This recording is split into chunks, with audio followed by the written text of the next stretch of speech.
it's written Abraham had two sons.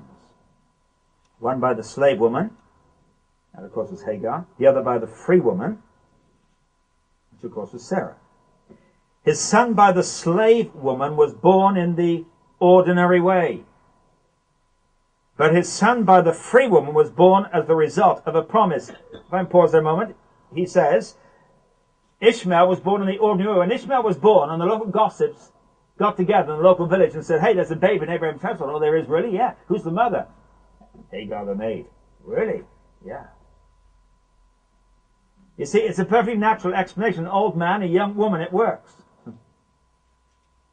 He was born in the ordinary way. But he says, but the child born to the free woman, that is to Sarah, was born as a result of a promise. When Isaac was born, and the local gossips got together and said, hey, there's another babe in Abraham's household, they said, oh, really? Who's the mother this time? Sarah. Beg your pardon? Sarah. No, not the grandmother. Who's the mother? No, Sarah's the mother. What's the explanation for that? God did something. And if you read the rest of Galatians 4, he says that Ishmael represents the law. That is, trying to do our best for God. Whereas Isaac represents what he calls in that passage the New Jerusalem. That is, God doing something for us. I love the utter honesty of the Bible about its leading characters. You see, it doesn't ignore Ishmael and say, oh, a little mistake, a little blip, and we'll leave that aside because it might discourage some of you. When you read this story centuries later, it tells us the truth.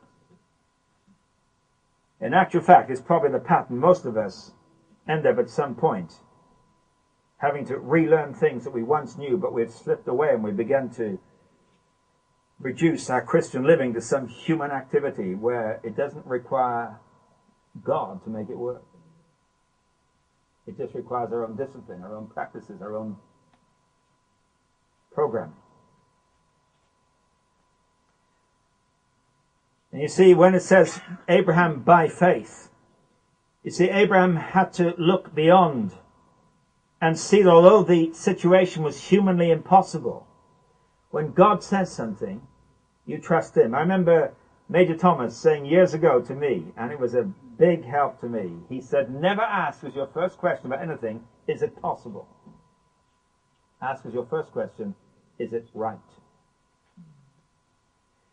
If you ask, is it possible, he said, you'll simply live in the realm of the possible, which is the way every pagan lives. But if you ask the question, is something right? There will be times when something seems right, but at the same time it doesn't seem possible. And do it as right. And God will make it possible. Now I know it isn't always easy to know exactly what is right. I know that.